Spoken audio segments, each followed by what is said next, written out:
Estamos de volta e desta vez para contar para você que a Embrapa Semiárido tem desenvolvido uma ampla pesquisa com 3 variedades de milheto, cultivadas no campo experimental que fica em Nossa Senhora da Glória, no Alto Sertão Sergipano. O objetivo é avaliar o potencial nutritivo da planta forrageira como alimento para os rebanhos. Acompanhe na reportagem. Para o homem do campo, a cultura do milho e do sorgo na alimentação animal não é novidade. Mas uma nova cultura chamou a atenção deste pesquisador da Embrapa. O milheto vem se destacando por suas características de alta produção e qualidade que alcança nos períodos mais quentes do ano.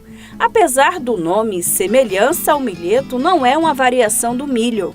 Apesar do nome ser parecido, são plantas completamente diferentes, né? São da mesma família, da família das gramíneas, mas são plantas diferentes. O milheto é uma planta originária do oeste da Ásia e do norte da África, bastante produzida lá, inclusive para alimentação humana. Os grãos dessa planta são utilizados para alimentação humana. No caso da gente aqui, a proposta da Embrapa é trazer essa cultura para regiões daqui do estado de Sergipe, tanto para o Agreste quanto para o Alto Sertão, uma vez que essa planta é muito mais resistente do que as outras plantas, como o milho e o sorgo, em relação ao déficit hídrico. Ou seja, essa planta ela tolera muito mais a seca do que o sorgo e do que o milho. Para a gente ter uma ideia, o milheto ele é 60% mais eficiente no uso da água do que o milho e 35% mais eficiente do que o sorgo na utilização de água. Ou seja, ele utiliza 60% menos água, uma quantidade menor de água para produzir o mesmo quilo de matéria seca produzido pelo sorgo ou pelo milho. E no espaço de metro linear também é possível se plantar muito mais o milheto, é isso? Exatamente. Para a gente imaginar, num metro linear, quando você planta o milho para a produção de silagem, você vai ter 8 plantas por metro linear. No caso do milheto, você tem uma população de plantas muito maior por metro linear, chegando de 25 a 30 plantas por metro linear. Isso faz com que essa planta tenha uma produtividade muito alta. Apesar da individualidade, planta por planta, uma planta de milho, ela ser mais pesada do que uma planta de milheto, quando você tem uma quantidade muito grande de plantas, essa diferença unitária ela se perde na produtividade por hectare.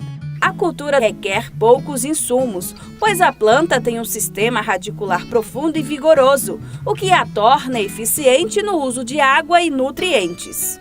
O cultivo dessa planta é muito simples, da mesma forma que se planta o milho ou se planta o sorgo para a produção de silagem com as plantadeiras, é o mesmo processo. A única alteração é o tamanho do disco, né? Porque a semente do milheto ela é muito menor do que a semente do milho e um pouco menor do que a semente do sorgo, mas existem discos específicos para se colocar na plantadeira para a plantação de milheto. Mas é a mesma planta, é a mesma forma de plantio, plantios em linha e a colheita também. A colheita ocorre da mesma forma para a produção de silagem, ocorre da mesma forma como se faz a colheita para a produção de sorgo, da silagem de sorgo e da silagem de milho. A aceitação dessa silagem de milheto é excelente pelos animais. Os animais comem muito bem, né? Da mesma forma como come a silagem de milho e come a silagem de sorgo, os animais têm uma aceitabilidade ótima pela silagem de milheto, desde que ela seja bem feita como fazem com a silagem de milho, como a gente faz com a silagem de sorgo.